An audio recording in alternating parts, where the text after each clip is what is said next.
Yo, good morning, everybody. Good morning, everybody. This your host on the morning show, Empire Sports in the Morning.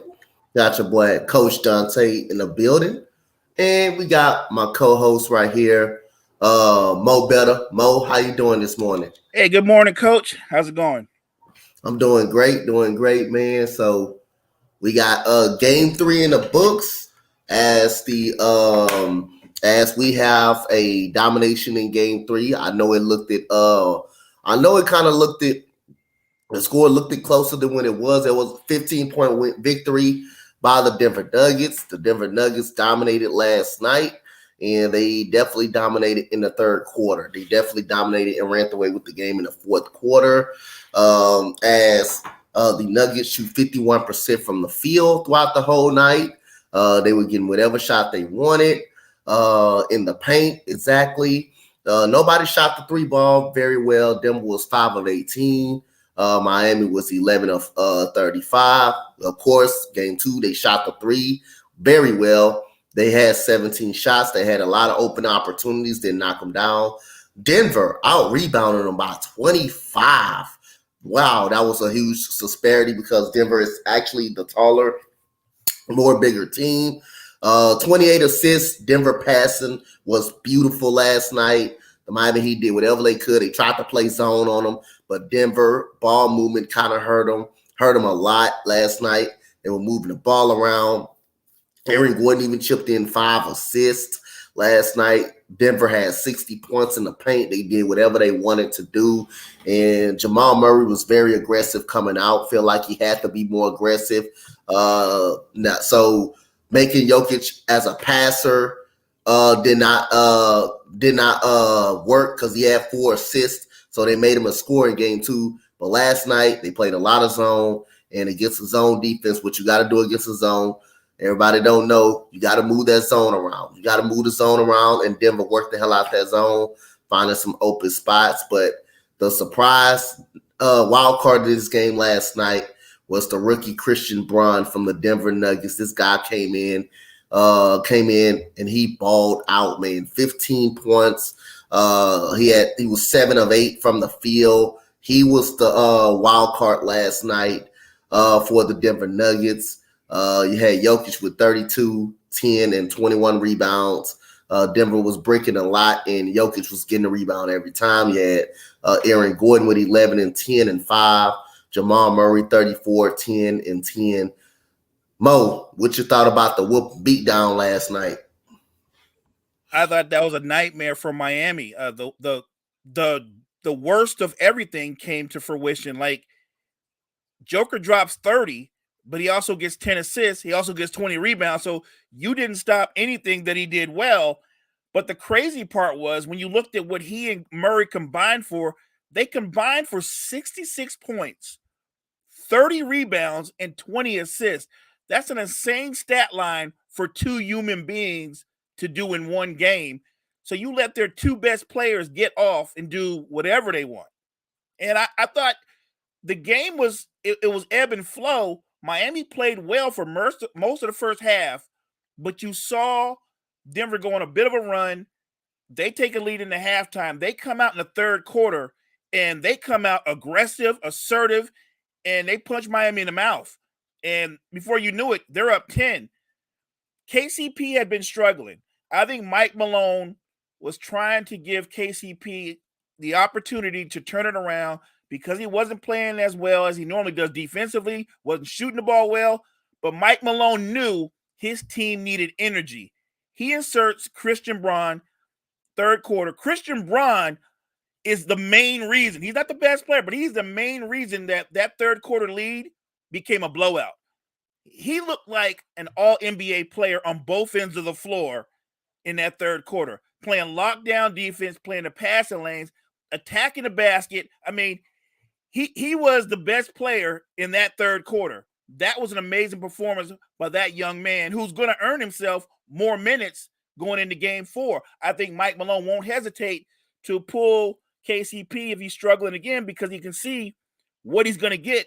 And you know with Christian Braun, you're going to get energy, you're going to get effort. And last night, you got both of those things, but you also got big-time production. So I was impressed. Obviously, you know Joker and Murray are special players. You know they're a deep team. I was really impressed with the way Christian Braun played, with the way Aaron Gordon played. Again, you've heard this story before. This is the deeper, better, more talented team. And we've heard this before against Miami, so I just want to put a disclaimer out there. Denver's up 2-1. And I know a lot of the pundits are going to come around to this morning and go, Denver's in control. They're going to take over. They're going to put Miami in their place. They're going to win. I would tell everybody to caution. Denver's up 2-1. Do not think Miami's going to lay down. I think this is still a 6 or 7 game series. But I was just impressed with – look, the Joker is always impressive. Jamal Murray, I'm sure he had heard over the last couple of days, you got to be aggressive. You got to be assertive. He comes out and has a 20-point first half. You knew he was about that. You knew he was going to be aggressive. Him and Joker, they just looked special last night. But I just couldn't keep – I kept talking all late last night, Coach, about Denver's bench and what Christian Braun did. When they showed the little clip of Jeff Green talking to Aaron Gordon, you know, that vet telling him what he needs to do. Like, hey, don't look for calls. Just cut harder. Keep moving. Like, that's what I'm talking about. Like, look, no question, Denver's the better team, but I don't think this series is over.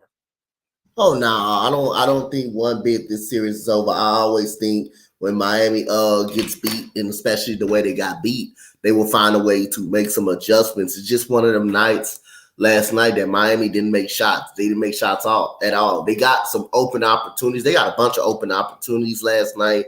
They just didn't see it fall going into the basket. And once those open opportunities don't fall, then if you're not like if Miami does not shoot well versus if they do not shoot fucking well against Denver, Denver is going to run about the gym if they don't shoot the ball well. This is a series like if you're going to have open opportunities, you got to make those open opportunities. And plus, Denver defense was good. Denver defense was excellent last night. Yeah, Denver defense was good. They wasn't allowing the paint to be wide open. When they tried to drive, it's like Miami couldn't really do anything because, again, Miami got open opportunities. They just couldn't shoot the ball. But then again, when you tried to be aggressive, go in the paint, the paint was locked down. Jokic was playing some hell of a defense last night. I mean, I saw this Jokic played some ball, man. And we know the first thing people was going to talk about when it becomes him and Joel Embiid, Jokic don't play any defense. Well, Jokic played some goddamn defense last night. He played some defense last night. He had 21 rebounds. That's part of the defense, but he had also 2 blocks last night. So he did protect the rim a lot. I mean, Denver took a lot of shots too. Yep. Denver was all over the place last night, giving up 94 points. That's hella great defense. That's very good defense, giving up 94 points last night. But this series is not over. We already know how Miami can respond. We already know how Coach Spoelstra can make adjustments just like that. But again, Christian Braun pretty much was the surprise guy last night.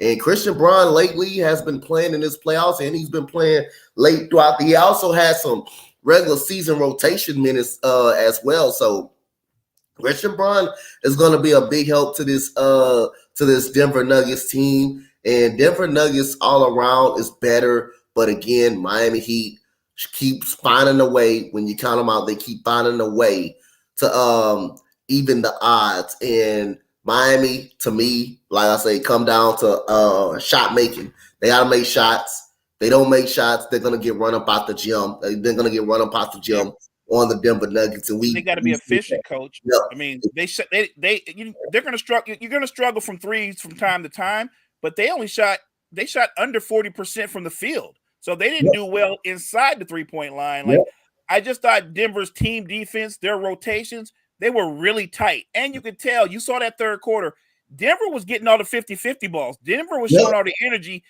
Like you said, that big stat, those rebounds, a lot of those rebounds were energy rebounds. They were just fighting for them out. They just wanted it more.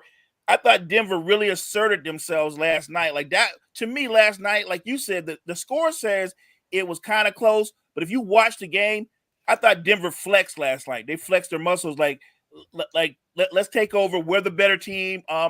It isn't that Bam didn't play bad. He played okay. He just wasn't efficient. Like that's what I said last night. He wasn't efficient. He didn't play bad, but he fought last night. You could tell he fought at the end of the game. And he made Mike Malone call the timeout when he got those 3 straight offensive rebounds. Right. And Mike Malone wasn't happy at all. He immediately called the timeout. But Bam, like I say, he played throughout the end of the game. Until he got out, he played. He played hard. He was, 7 of 20 from the field, but he fought hard last night. He had 17 rebounds, and that's all you can really ask for out of Bam. He had 17 rebounds, 22 points. 22 points.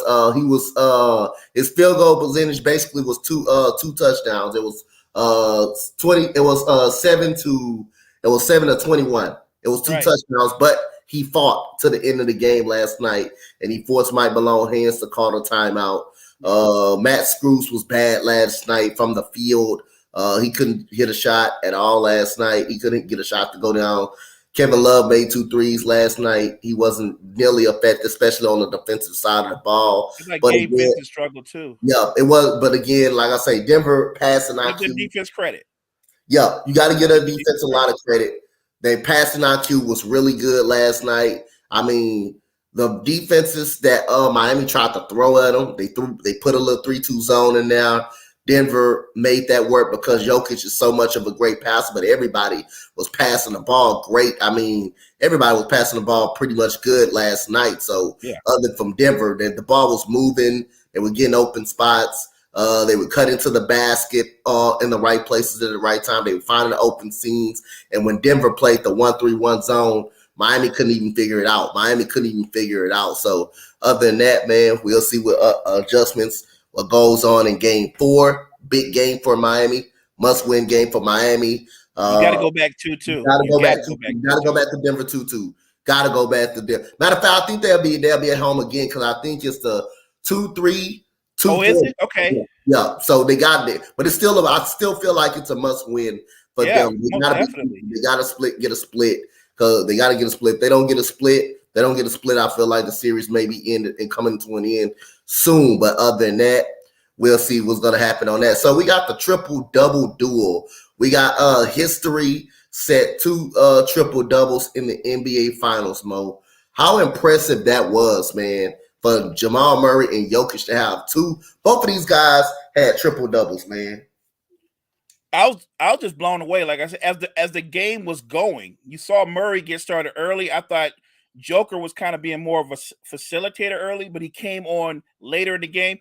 But Joker's dominating the boards. You said it. A big part of defense is you can play great defense, but if you don't secure that rebound to end the possession, defense isn't over. So I thought Joker was excellent on the defensive boards. He's always a great offensive rebounder, tremendous passer. Jamal Murray, I think we forget. We think of him as just a scorer, but he's a terrific facilitator. His ability to draw and kick or attack, get downhill, and then kick out. He's a complete basketball player. He's not one-dimensional. So when you watch the 2 of them together, it to me, you're looking at the best duo in basketball right now. This is the best duo in basketball. Joker said it 1,000 times. He is their best player, but Jamal Murray is their most important player because when he's right, they're a championship team. When Jamal Murray is playing at Joker's level, they're damn near unbeatable.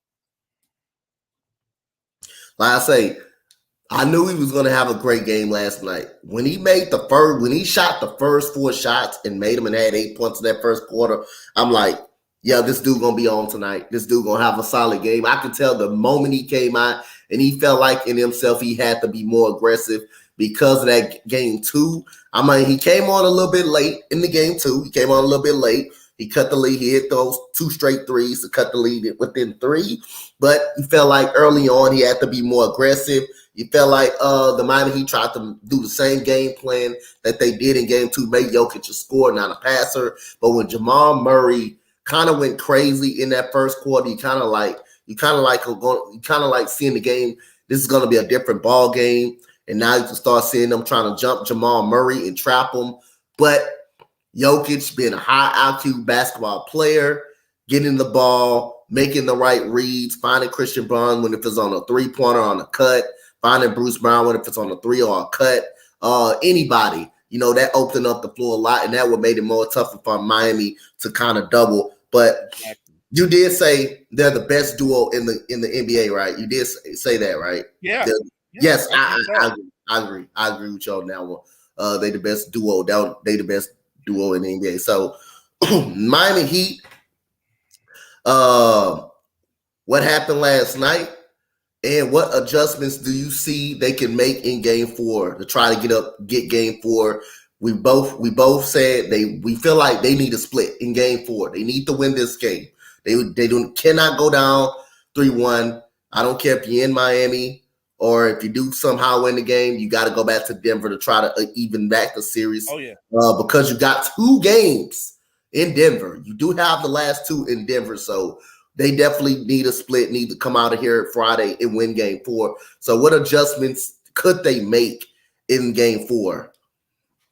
Well, defensively, I think Coach Spo is going to show them. They're going to look at the film. Yes, everybody knows to beat the zone, you got to make the zone move side to side. But their zone was not tight because the Nuggets were getting dribble penetration. You're not supposed to be able to get dribble penetration against the zone. That's not supposed to happen. And the Nuggets were living in the paint all night. Like Miami's zone was just it just was not tight. They were not locked in defensively as a team. So he's going to have to adjust the zone, maybe tighten it, maybe have guys with some more length up front. They need more active hands. Maybe put Caleb Martin back in the starting lineup. I know Kevin Love worked good for game 2. But I think Coach Spo's the kind of guy that he realizes like it's okay to change things up.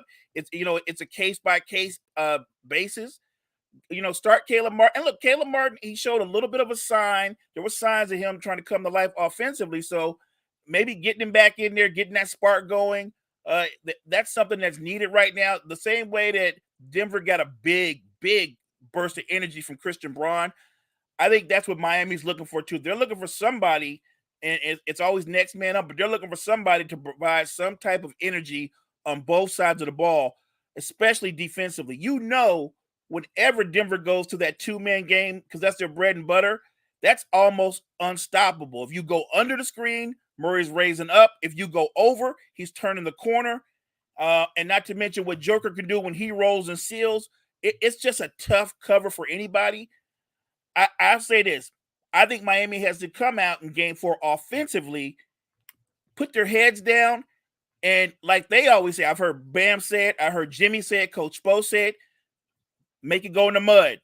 If you got to go to the free throw line as a team 25, 30 times, if it's ugly, make it ugly, get it in the mud. You can't play at Denver's pace. Denver has the kind of offense, they can play fast.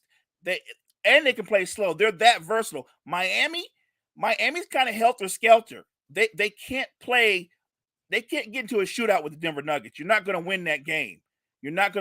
Miami's got to slow the game down. They've got to muddy the waters a little bit and find a way to grind out a victory.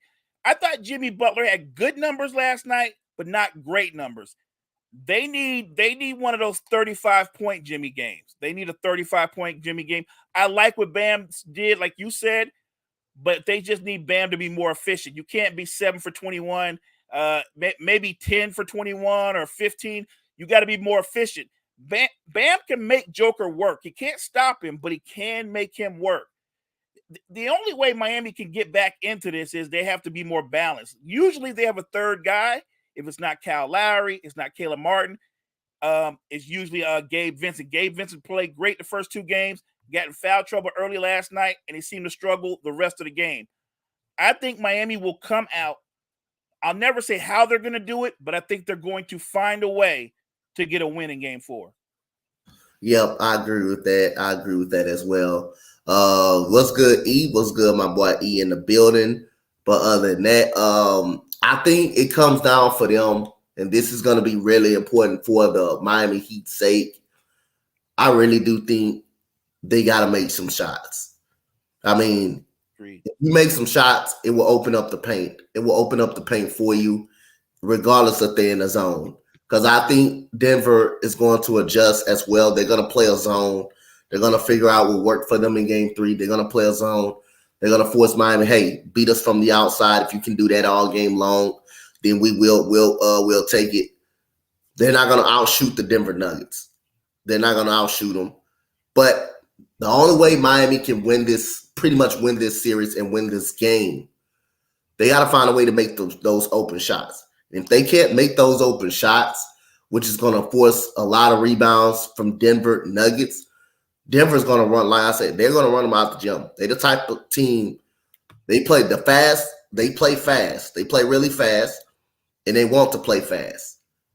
And the more bricks, the more rebounds Jokic get, the more push up the floor he gets, the more scoring they get when he makes those assists and passes. And Denver is not just Jokic is a great passer. Everybody from Aaron Gordon, Jamal Murray is a great passer.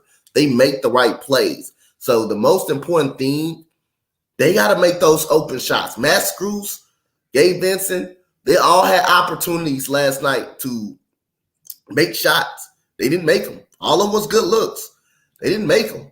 And if you make them, you put pressure on the Denver Nuggets defense. Hey, now they got to fall back. They got to play man-to-man defense now. They got to play man-to-man defense. That opens up a lot of opportunities to go to the paint. Because, again, Denver damage was in the paint last night. But also, everybody can pass the ball. That's what breaks down the zone defense. Everybody can make the right play. When Aaron Gordon was on the block, that beautiful pass that he got in there to Christian Braun in the paint, that was beautiful. That was really beautiful. And that's what kind of hurted the Miami Heat last night when the Jokic didn't have the ball. Everybody was making a play. Then they were able to get out in transition a couple of times, finding Bruce Brown for the 3. Aaron Gordon did. But then, I mean, basically Miami, I think they have to make jump shots, man. I think they're going to have to make those jump shots. If they don't make those jump shots, it will be a long series. And again, Denver will run them out the jump. They will run them out the jump. I agree, Coach. Look, Strus was so bad last night. I saw him shoot the ball over the goal. Like he shot an air ball that was beyond long. I was like, wow. I mean, he was just really, really pressing. He was getting up shots. He wasn't really looking to be efficient. He doesn't have to score 20, but he has to be efficient. Like you said, when you get the opportunity, I want people to know Denver's a good defensive team. They're not top 5. They're about a middle of the road defensive team, but they can be elite at times because when their offense is rolling, it ignites their defense as well. When they make you play their style of basketball, you said it. If you're taking long shots, they're getting long rebounds. Jamal Murray and Joker are taking off, and they're initiating their offense, and that opens up the floor for Eric Gordon, Porter Jr. That gets them all involved. I agree with you. I think Miami's got to make open shots.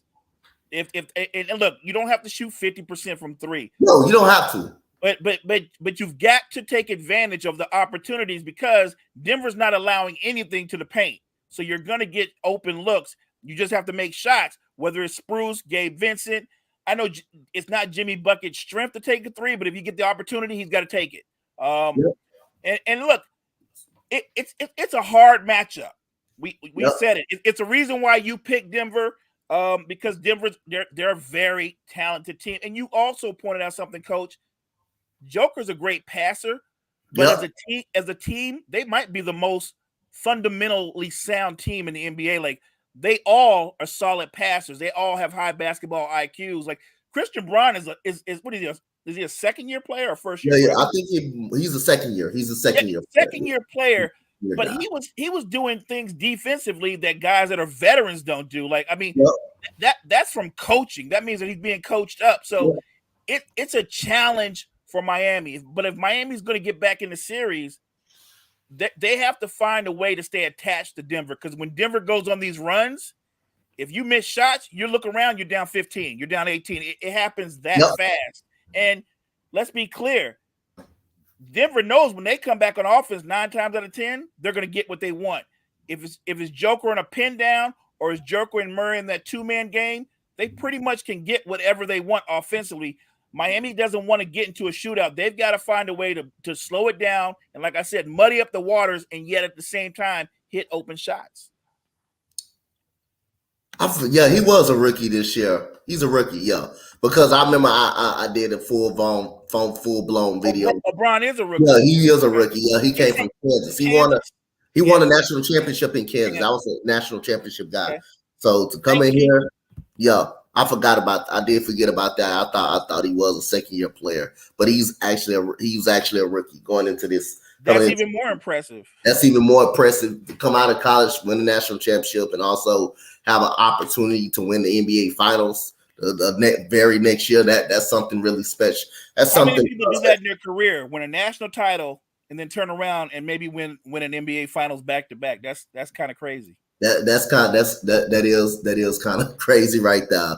Speaks volume how actually good he really could be, how good of a 3-and-D player he actually could be in the near future. But at the end of the day, like I say, man, hey, it ain't gonna look good for Miami. I understand.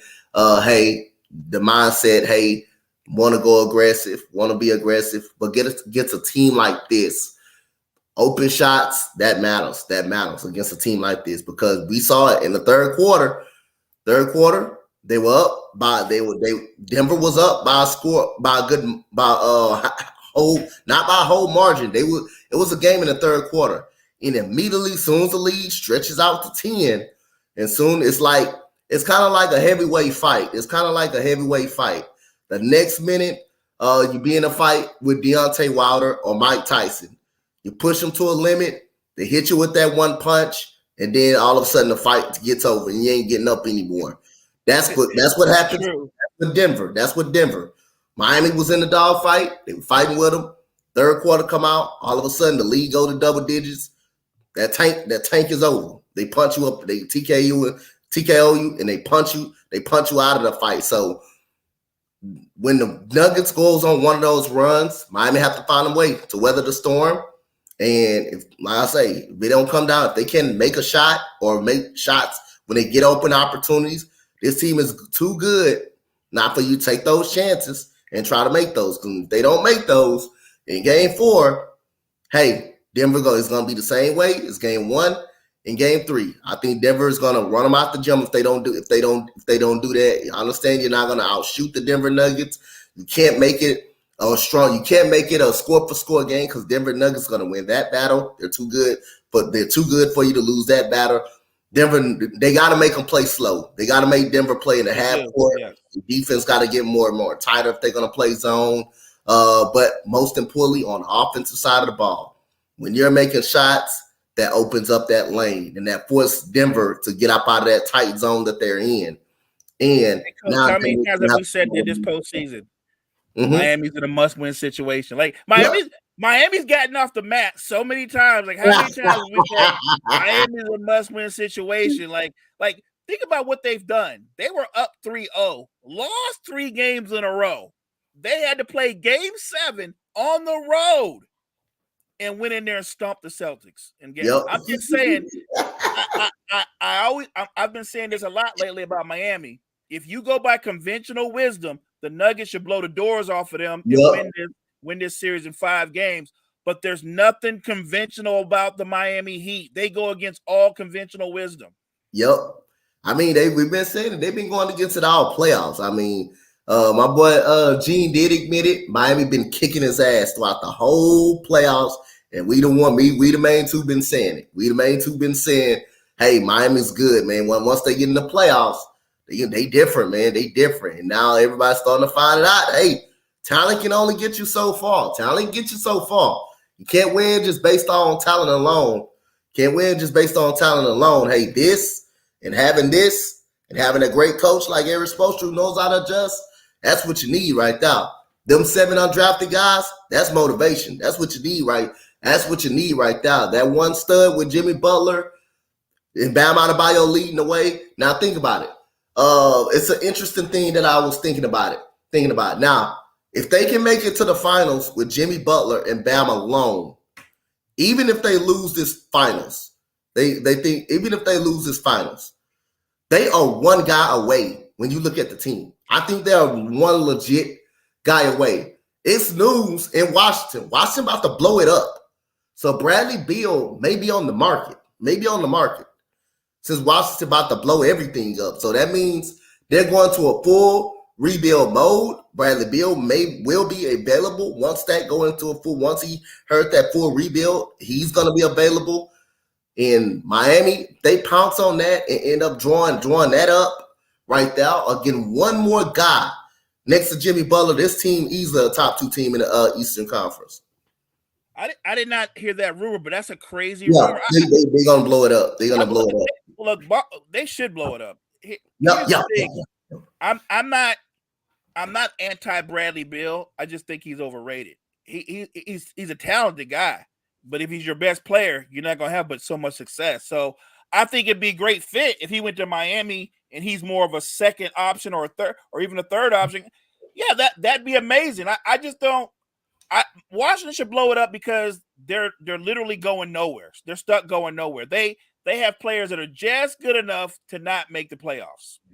That's if I'm a season ticket holder, what's to be excited about? You guys going to win another 35 games and we're going to be sitting at home. So you should blow it up.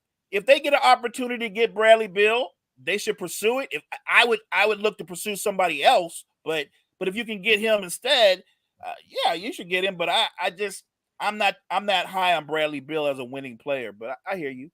I mean, like I say, I'm high on Bradley Beal. He's not put in a good situation. I think that's what it is. He's not put in a good situation. Can you convince me? Is that Washington team really good? Really good? Even in a weak Eastern Conference, that team is not good. They're not winning a title. They're not going anywhere with Kyle Kuzma. Kyle Kuzma's going to be a part of the blow up. They're going to let him go. They're going to have to do something with him. Porzingis.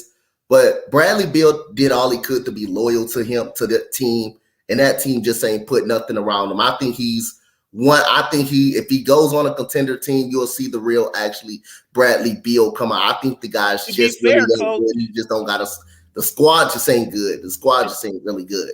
To be fair, Coach, I would say I'm not sure that's the case because the squad's not that good. You're right. But Bradley Beal, Porzingis, and Kuzma, Kuzma put up 20. Porzingis put up 20 a game. I'm just making a point that you could argue that Washington might have more talent than Miami. You can make it. I don't think Washington better than Miami. Not better. I said there's a difference. We always talk they have a talent. We always talk about talent can only take you so far. No, I'm saying they have more talent than Miami.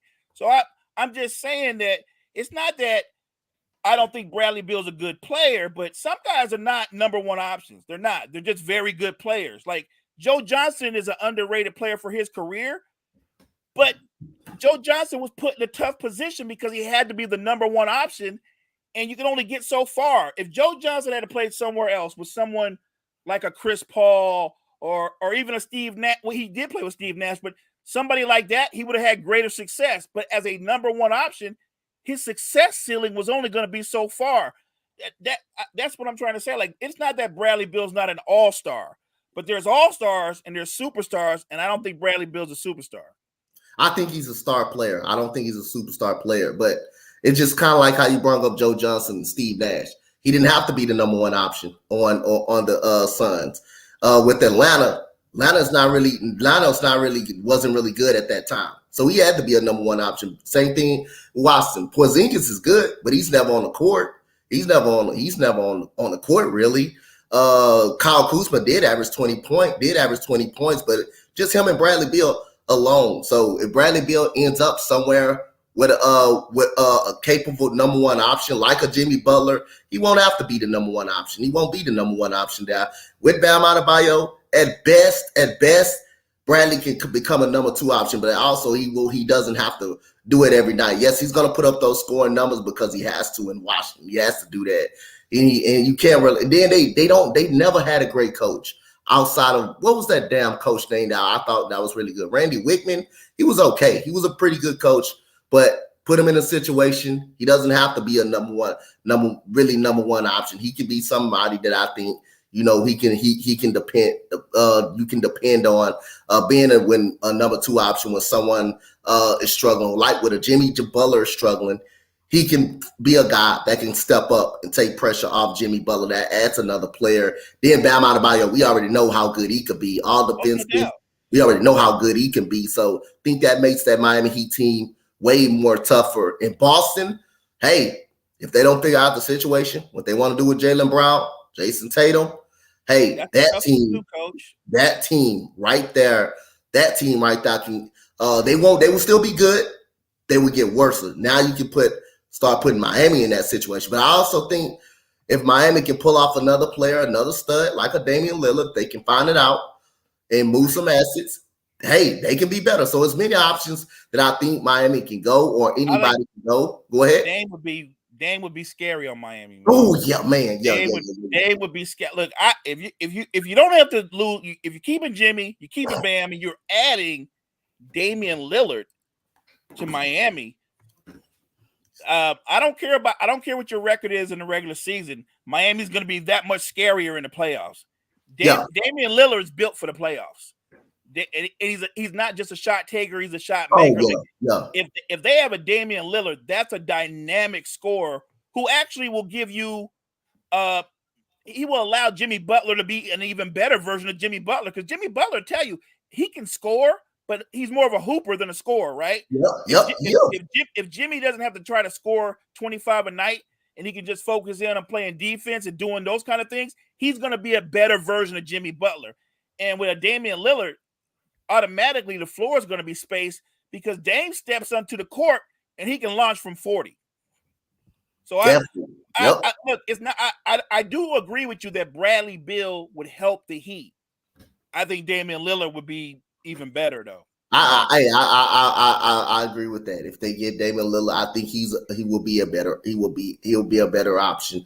But we already know how good Eric Spoelstra is as a head coach. Yes, so I think they would not have no problem if any one of them find a way to get there or someone else gets there. That's surprising. Got no doubt that Eric Spoelstra is going to get the best out of any one of those or whoever he gets, he's going to make the best of it, and they're going to be probably a top 2 team in the Eastern Conference. I agree. Top 3 team. Got Boston and Milwaukee. The only 2 really scary teams and stuff. Nobody's scared of Philadelphia. Of course, nobody's scared to play. So, what do you think Boston do with Jaylen Brown? Because I've heard the different arguments.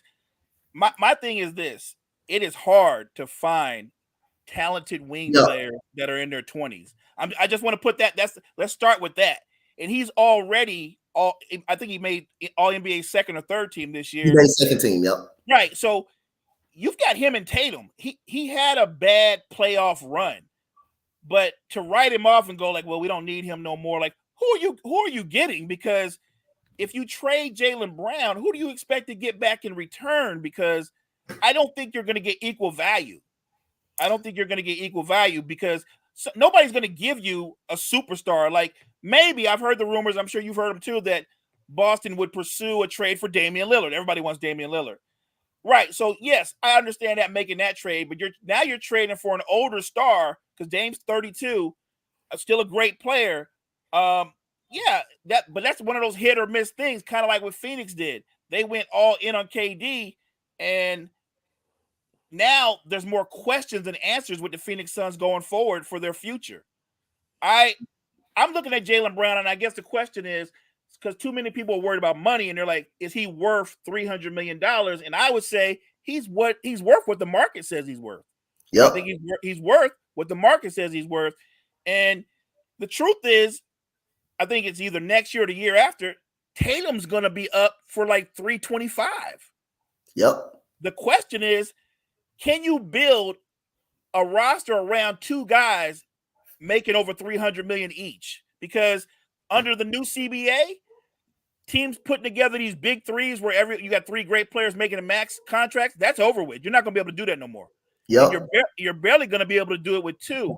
So if I'm Boston, there's a strong case to keep Jaylen Brown. But I'm asking you, because you're one of those guys that when it comes to ball, Coach, you're on point. Do you think they keep him or look to go somewhere else?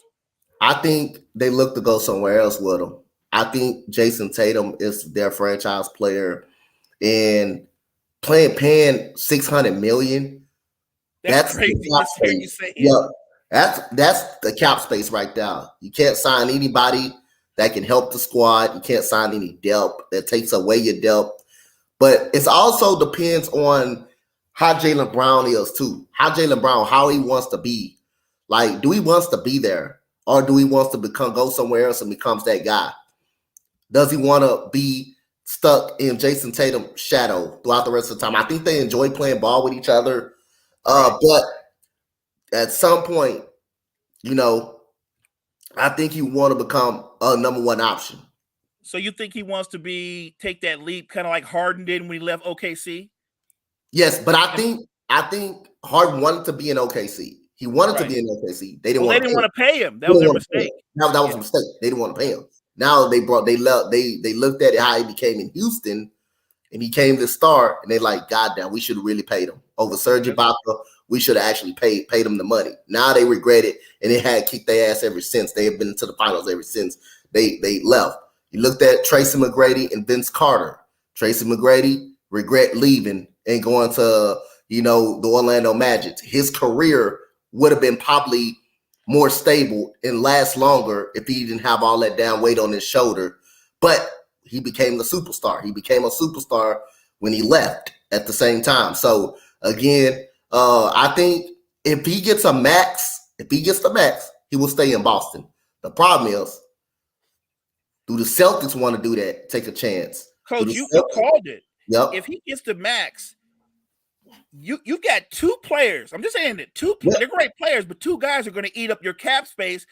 Then you're not going to be able to fill out what are you going to fill your roster out with a bunch of guys on veteran minimum?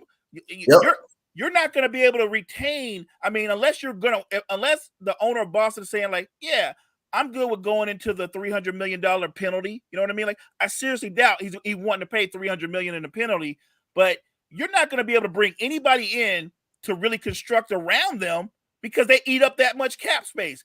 I almost think by default they have to move him. Yeah, and the best time is to move him right now. That's the best time to move him. Where you can get teams is gonna know that. Teams are gonna know that. Teams are going to know that, hey, we're moving on from Jaylen Brown. They're going to want to chip in with their best offer. And they're going to offer him. They're going to offer him that you're going to get first-round picks up out of it. You're going to get first-round picks up out of it at his highest age. At age 26, he's still a pretty young guy. But at the same time, I think Jason Tatum is the more talented player. I think he's the Boston Celtics.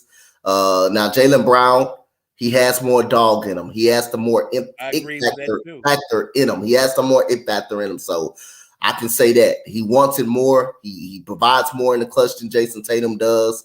But Jason Tatum is the talented, better overall player. But again, at his highest value right now, you got to make a decision. If you're Boston, you got to make a decision. What if you want to pay Jaylen Brown or want to say, hey, we're not going to pay you. We love you. We're not going to pay you.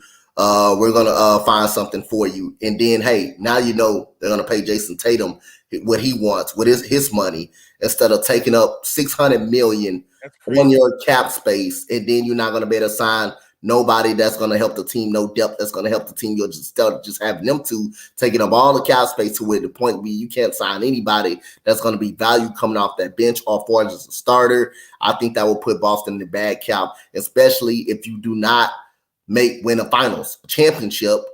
And if you do not do that, that's going to make it really look bad. That's when, because Milwaukee, they got issues too, because they got to sign Giannis guys as free agents too. Middleton, you got Lopez, a free agent. What will Milwaukee do? Will they sign them back, or when they walk, that could be in trouble.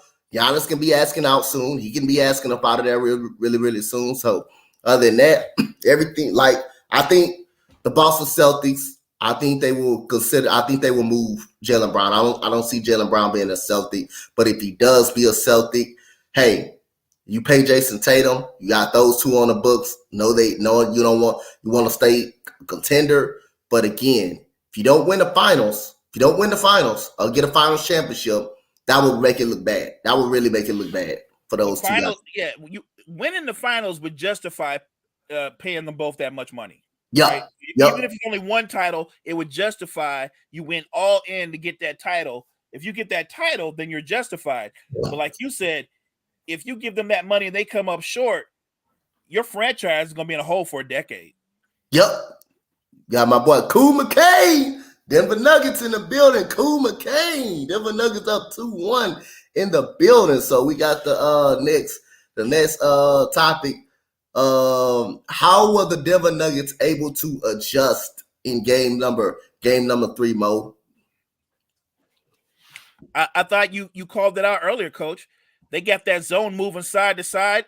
They spread them out, and you attack it. You attack it right in the middle of it, the heart. When you swing it, Joker's sitting there at the elbow and at the free throw line, and he's just eating them alive because when he catches it, he's got that soft touch. So he's either shooting it or he's hitting Aaron Gordon or somebody else on the cut. Like, their ability to move the ball and bodies. Like, this is a high basketball IQ team. Like, they very rarely do you see Denver just stand around. Like, somebody's always cutting or they're doing some kind of double action off the ball. I think just the continuity of their offense and the unstoppable, and it is unstoppable, the unstoppable two-man game with Murray and Joker, nobody has figured that out. Like, when all things go wrong, they can always go back to that well. It's never empty.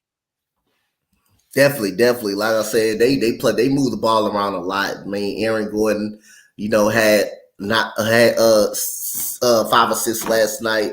Not just Jokic, man. Jamal Murray, 10 assists. Even when he was getting double teamed, he made some hell of passes out of a double team. With one play, I know he was getting double teamed. He got jumped. And that pass, that jump pass to Christian Braun wide open in the paint, that was beautiful. That was really beautiful last night. That was really beautiful. But they all can pass the ball, man. And when you're moving that zone side to side and make it work, a hole is going to open up. And that's what Denver made it does last night.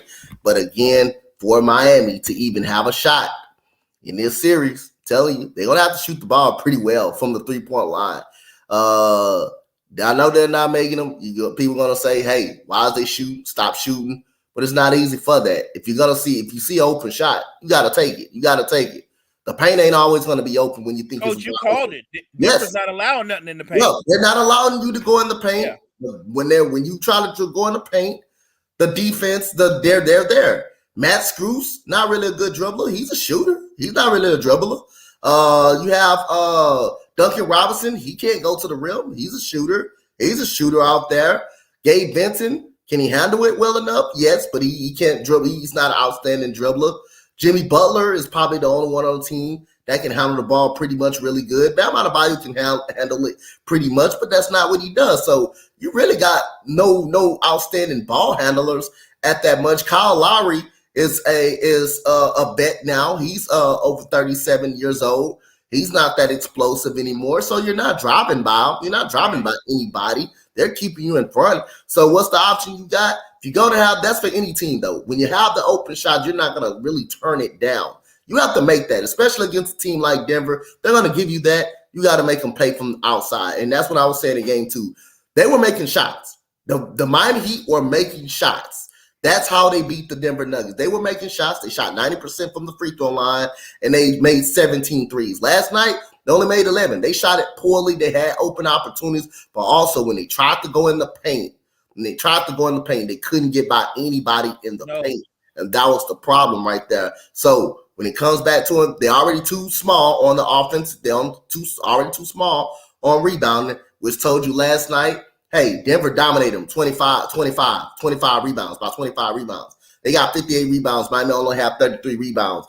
And Miami Heat, it's not good. That takes a lot of wear and tear when they're getting those offensive rebounds as well. And now Miami have to play an extra possession. They have to play an extra possession pretty much every time.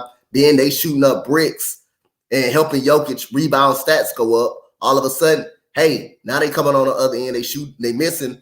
Now, hey, we right back down on the other end of the floor. That's a lot of wear and tear and a lot of tire on that body.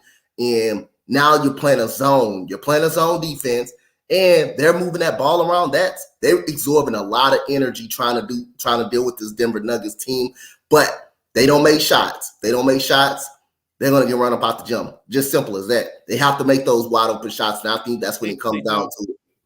They got to make shots, Coach, and they can't let Joker and Murray go off. Yeah, like you can't stop both, but you can slow Murray down like they did in game 2. Like you can't if they're both going to put up numbers like that, then the series is over. If they're both going to go for 30 and do whatever they want, then the series is over. Miami's got to make shots on offense, but defensively, you got to deny the ball from Jamal Murray, trap that double team, get the ball out of his hands, make someone else beat you, be it KCP, be it Michael Porter Jr., but you can't let Murray and Joker both go off, because that is like a recipe for disaster. Like, no team is going to beat the Denver Nuggets when both of them are going off.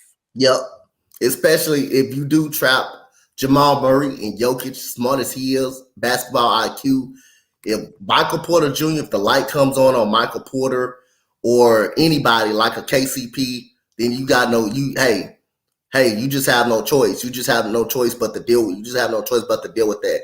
And that will be the worst thing they ever do for the Michael Porter and KCP to finally find a way to get on. That just tells you right there, Miami is too much. It's really actually too much for them. Too much for them. It's nothing that you can actually do when everybody else is in cruise control. Now, hey, the floodgates is going to open with Jamal Murray. If everybody just playing on, making a play and just hitting shots for the Denver Nuggets. So, a lot of things Miami got to go through. They got to figure out. But again, in game 4, I think Erik Spoelstra, he's one of the best in the league in making these adjustments.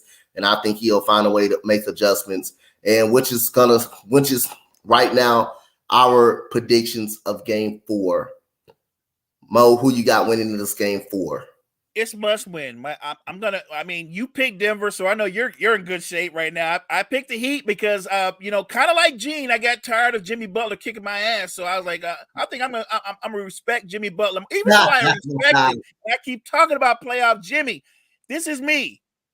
They lose, they beat Giannis and them, and I'm like, okay, I saw that. They just blew the doors off the Milwaukee Bucks. They beat the Knicks, who you could argue might have been a more balanced team, but they beat the Knicks. They go in, and then they go up against the second seed team in the East, and beat them in a 7-game series war. This Miami Heat team, man, game 4 is a must win. I have learned to not count them. Every time they're done, they get right back up. Yeah. If I bet money against Miami, you know how much money I would have lost? Jimmy Butler was giving me the business. Hey, Mo, what you say? You should have known better after they beat the Bucks. Right. You and I kept talking about it. We kept talking about playoff Jimmy, and here I go going like, well, the Celtics won't make the same mistakes Milwaukee made. Yeah, man. I'm with you. I got game 4. I got Miami in game 4. I think Denver's still gonna win it in 6, though. I think Denver's gonna win it in 6. I think they're gonna I think I'm gonna pick them to win game 5 and win game 6. I think but I do think Miami survived this game and win game 4. But other than that, he can also go the either way. Depends on the plan, how the plan is. But other than that, I am gonna pick the Miami Heat to win this game 4. But like I say, If they lose this game, a series is over. I think the Oh series yeah, I'm with you. are going to rebound. Look, I think you're not going to beat Denver 3 times. Yeah, especially when you're going to have 2 of them at their place. In Denver, so, yeah, in exactly. Denver, we're going to have 2 of them in Denver to end the series anyway. So I think they will be in bad shape. I think their best is to get a split, play game 5 at home again, and then go to Denver, probably 3, find a way to go to Denver with the lead. So other than that, we got some interesting news, man. Chris Paul got waived yesterday. First time in his career Chris Paul was ever waived. He was released. He's not a part of the Suns' future anymore.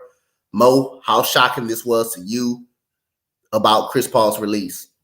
I'm not that shocked because I think Phoenix, the powers that be, the management team, they took a look and they thought if they retain him, that's about 30 something $million. But if they waive him, they just saved themselves $15 million. That's not a ton of money when you're looking for somebody to replace him, but it gives them some flexibility to go out and look for a replacement. And remember, I don't think Denver is necessary, or Denver. Phoenix has to get a superstar to replace Chris Paul. What they need is a veteran point guard that can run an offense. And the first person that came to mind to me who wouldn't cost a grip is Mike Conley. I think Mike Conley would be an excellent fit for the Phoenix Suns. I think he's about 32, 33, but he has much younger legs than Chris Paul at this stage in their careers. Still can shoot the 3 well, still a good defensive player, high basketball IQ. I like Mike Conley as a fit. Or maybe what they're trying to do is by creating that cap space, coach, they're going to combine that with moving Ayton to probably go out and try to get a point guard that way in a trade with Ayton, right? So there's a lot of things they can do because they have some flexibility-wise. I will say this, though. For Chris Paul, a player of his stature to get waived, I mean, that's kind of a gut punch. I understand it. But at the same time, he already said he plans on playing a couple of more years to try to win a championship. And I think Chris Paul can still help a team. He might not be the superstar he once was, but he's still a good point guard. He's still a good floor general. The guy is still one of the masters of the mid-range jump shot. And now he's kind of free. If you think about it, he's kind of free, coach, to go look to a team that's a contender. Who's to say he doesn't look at the Lakers or he doesn't look at the Celtics? You don't think the Celtics could use the kind of leadership that he provides? Because a lot of times in late game situations, they don't have legit playmakers with the balls in their hand. A guy like Chris Paul, I think a guy like Chris Paul taking the ball out of the hands of Tatum and Brown, that could do wonders for them in late game situations. So I think this is an opportunity for both the Suns to reset their roster and for Chris Paul to pick and choose where he wants to land. Definitely. Cool McCain brought up a great point. Reggie Jackson should be a free agent as well. He could be a serviceable point guard for someone that does need a point guard. So what do you think his next move should be, though? What do you think if you had to think of a team that could use Chris Paul's services? What team would be a fit that you think for him? I think he would be good with the Lakers. I don't know if they want him as a starting point guard. And look, that when you're a great player, there's ego there. So not most great players, I know they're not in a rush to be told we're going to bring you off the bench as a 6th man or something like that. Because if you get Chris Paul on your team, whether you're Boston or you're the Lakers or Milwaukee, I'm just thinking of contenders, or Philly, you want him healthy, and more importantly, coach, you want him available in the playoffs. Yep. You don't want Chris Paul for that long 82-game season. That's not why you're bringing him there. Like, I would definitely shorten his minutes because I need him at his very best as soon as we hit the playoffs. I think a great fit for him would be the Lakers, obviously, because of the relationship he has with LeBron. Not to mention his ability to shoot the ball and to take the ball out of LeBron's hands sometimes. I think the Celtics is something you should consider. I think in the West, it would be the Lakers. I think in the East, it would be the Celtics. Although I would say Philly would be a dark horse because my gut feeling is that James Harden is not going to come back. That's my gut feeling. I could be wrong, but that's my gut feeling. I think like I say, it's clearly reason. It's clearly he has two options. It's either Houston or Philadelphia. But at the end of the day, I think he's going to choose Houston. If he love him there, they love him there. And I think I think he loves it there too. I just think he wanted to go win a championship somewhere else. But other than that, he realized he doesn't have much time. I don't think he would win a championship. Even if he stayed in Philadelphia, I still think Philadelphia won't even win a title, even if he stayed there. So what options you got out of those two? Hey, Houston may be the option, even though I will be open with open arms to it, because we get better at that. And then we got the most money in the league. So we're going to be able to get some players to come in and help this team. But I'd rather keep going with my young core and have him stay in Philadelphia to get whichever money he wants, he is Daryl Morey guy. Daryl Morey is close best friends with James Harden, and Daryl Morey could find a way to pay him the money if you want to pay him the money. So other than that, really, Coach, what do you think is a good fit for Chris Paul? Do I think who? I said, what team do you think would be a good fit? What team do I think is a good fit for Chris Paul? So first of all, when I do look at the situation of teams that I do think it's a good fit for Chris Paul, I think, like I say, and I know I say this a lot, and this is the first team I always really bring up. Boston, I think Boston is a good fit because I don't think they really have a legit point guard. I really don't. When you look at their starting five, you've got Marcus Smart, but you also got Jaylen Brown and Tatum handling the ball a lot, which is they're not really point guards. Jaylen Brown dribbles well enough, but he's not actually a very solid ball handler. He dribbles it well enough. And he's not very, very good off ball. He doesn't shoot it well enough. Well, he shoots it at 33% from the three-point line. That's a subpar 3-point shooting. Inconsistent 3-point shooting range. He doesn't shoot it well enough to even play off ball, so he has to play on ball. So when you look at that, you get a stable point guard up and now, Chris Paul, Marcus Smart, Jaylen Brown, Jason Tatum, and you have an Al Horford in the lineup. I think that veteran can come in, help them out. And also you have the Lakers, and LeBron James, who's very good friends with Chris Paul over there. Who's very good friends with Chris Paul. You can have stable point guard where you don't have to rely on D'Angelo Russell shooting up every shot and hurting the offense. You get a high basketball value IQ as a point guard as well. So you got those two options on the table. You got Philadelphia could be very much an option, but you got Tyrese Maxey, so I'd rather for them to roll with that. And another team that I don't think have a point guard, but it does work. And I think this with Chris Paul will fit right in. The Miami Heat. I knew you was going to say that. Right in with Miami. Gives him a better, I think he at this, between him, Kyle Lowry already comes off the bench. Okay.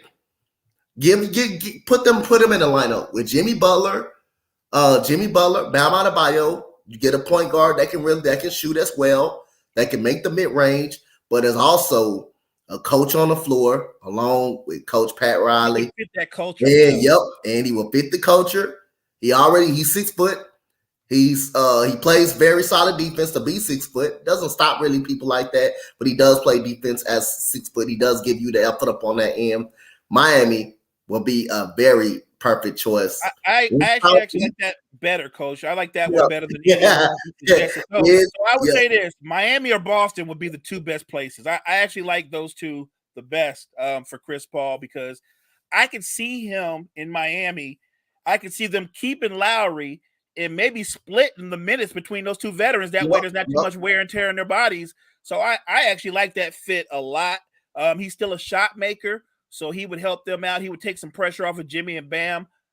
I like that move a lot. I really do. So and look, don't sleep. I always tell people this.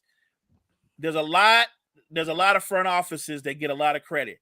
But the guy that's the Don, the guy that can make a big move when you don't see it coming is Pat Riley. I tell him that all the time, bro. I tell him that all the time. They don't get it. Tell him that all the time. Hey, I'll tell you. What? Boo. No. Hey, you talk about the James Harden. They don't want that what that is?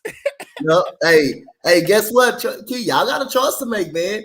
Hey, you lose, you retain James Harden. Hey, James Harden ain't the same player. You know he ain't gonna step up in the playoffs. But also, hey, Joel Embiid don't do it either.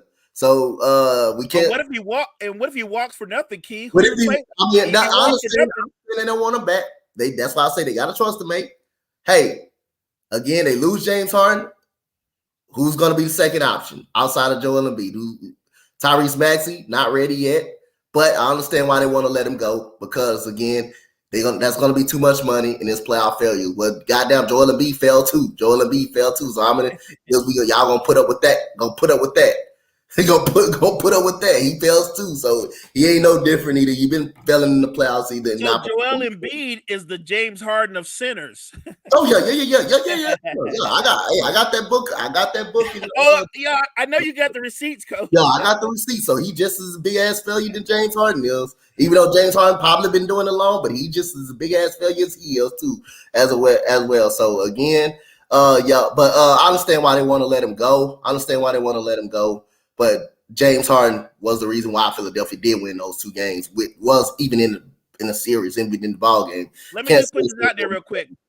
Go ahead. All his failures and everything, he's one of my. I put it out there. I have no shame. He's one of my favorite players. I'm just putting it out there. He's one of my favorite players. There's a lot of guys that people use the term they're better because they're two-way players, and I have to tell them like, no, that's not how it works. You can be a two-way player and not have the impact that James Harden had when he was in his prime. When James Harden was in his prime, James Harden was a monster. Oh yeah, he was one of the best. He was one of the best. He was one of the hardest players to guard. You couldn't even guard him. It got to the point. It got so bad they were doubling him before he brought the ball up the court. They were trapping him before he even brought the ball up the court. They trapped him every single time and got the ball up out of his hand. That's how tough he was to guard. Because if he went one-on-one with anybody, he killing them one-on-one. He killing them one-on-one if he went one-on-one with anybody. If you allow it to happen. I don't care who you was, how good he was. People forget when in his prime, you forget how strong he is. Mm-hmm. He used to go through contact and finish like you don't see him attack the basket that much anymore because his legs aren't there like they used to. But when James Harden was in his prime, he was eating people alive. Yep. Hey, but the one thing about it, which one was even more annoying though? Philly fans, that was more annoying. Even James Harden, I never seen no more whine about the MVP for 2 straight fucking years. But the Philly fans and fucking Joel Embiid straight fucking cried and complained about that motherfucker, and he still can't get out that second round. Straight complain. That's all you heard with Nikola Jokic. Shouldn't have got the MVP. Nikola Jokic, a fraudulent MVP. That's what pissed me off to this day, and that's why I consistently bust Joel Embiid ass because the shit they gave Nikola Jokic from losing that playoff series against Golden State and saying he choked when he fucking the only person that played well and elevates his game in the playoffs. They gave Giannis so much shit from losing with Eric Bledsoe up on the fucking team.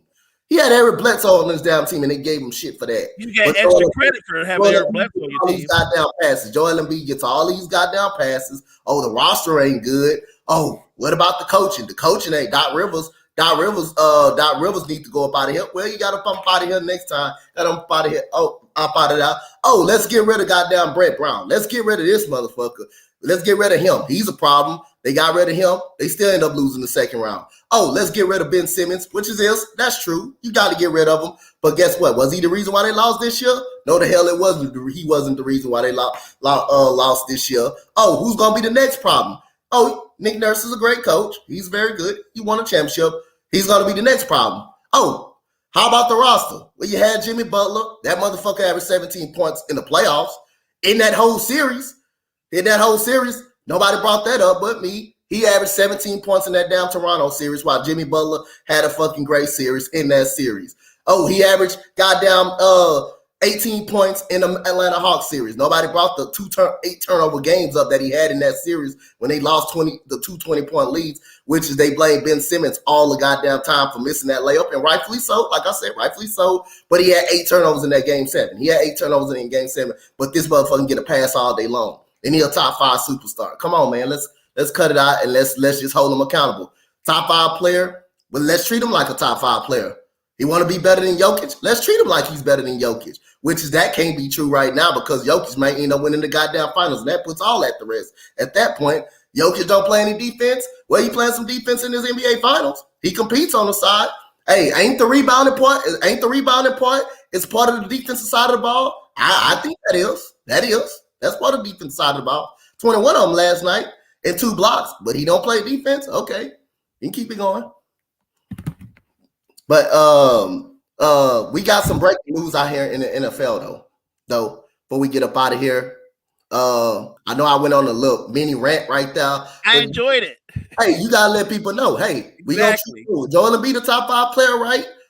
We gonna treat him like that, including holding him accountable. I don't want to hear no more about the roster and the coaching because it's always that. And then you got the right to put your teammates. The first fucking thing you say in a press conference, I need more help. I need more help. No, motherfucker, you the MVP. You the best player in the league, right? You the best regular season player in the league. No, you step up. You step up in the playoffs. Right, you're supposed to be the help. Stop averaging 17 points a game in the playoffs. And stop averaging 23 points a game in the playoffs. And watching Jokic average 31 and get a triple-double. Stop. You step up more. You step up more instead of complaining about the roster and needing more help. No, you the help. You the MVP. You the help they need. But other than that, side note, Coach, I think, Coach, if you was at a family barbecue and I brought up Joel Embiid, you might go off. Oh, Joel Embiid at a barbecue. Hey, Keith, Joel Embiid gonna get it from me all summer. He gonna get it from me, especially if Jokic win this NBA Finals. Even if Jokic don't win, if he win the NBA Finals, he better not win this Finals. Oh yeah, it's gonna be a lot of that this summer. It's gonna be a lot of them. Trust me. And Jokic better not finish this series. He better not do it. Oh yeah.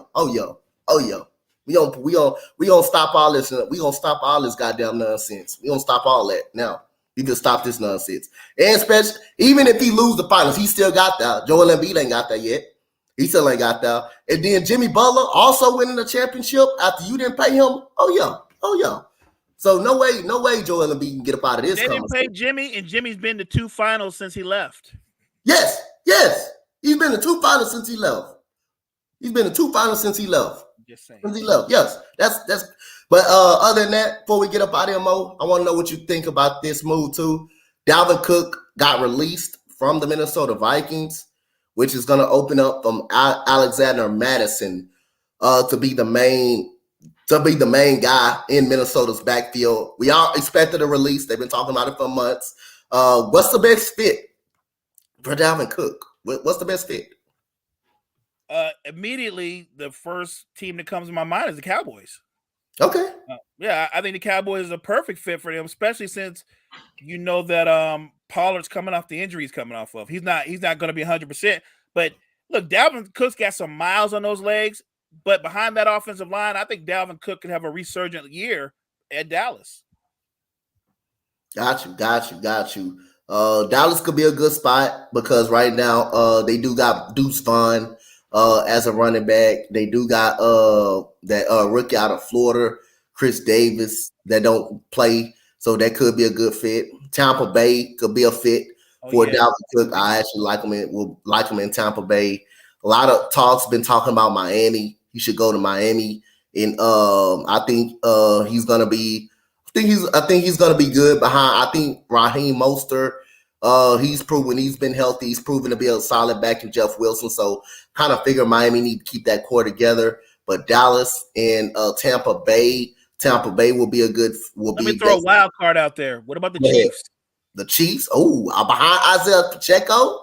I'm just saying.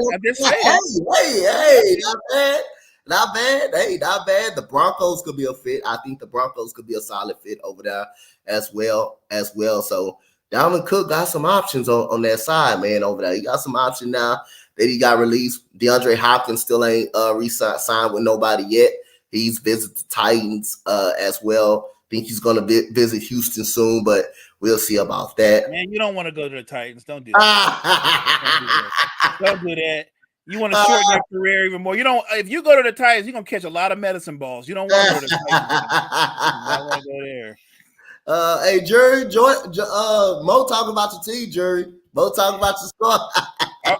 I'm just telling you, if that cat want to average 10 yards a catch and get the hell beat out of him, go to the Titans. Yes, indeed, man. It's been a good show with my boy Mo this morning, man. Good to be back, Coach. Yo, better. Mo, telling people they can follow you at Cooper K, saying the Panthers and the Saints are very good options. Yup, very That's good not options. bad. I like that. Not bad options. So telling people they can follow you at Mo. You can find me here at the Empire Sports Empire Network, and look out for the podcast NBA Cipher. Got you. No introduction for me. Y'all know where to find me at. Y'all can find me everywhere, all around YouTube. Y'all gonna better find me. So no introduction. Y'all know y'all can find me on my channel in the Empire Sports Network with the Joel Embiid slander. So don't worry about it.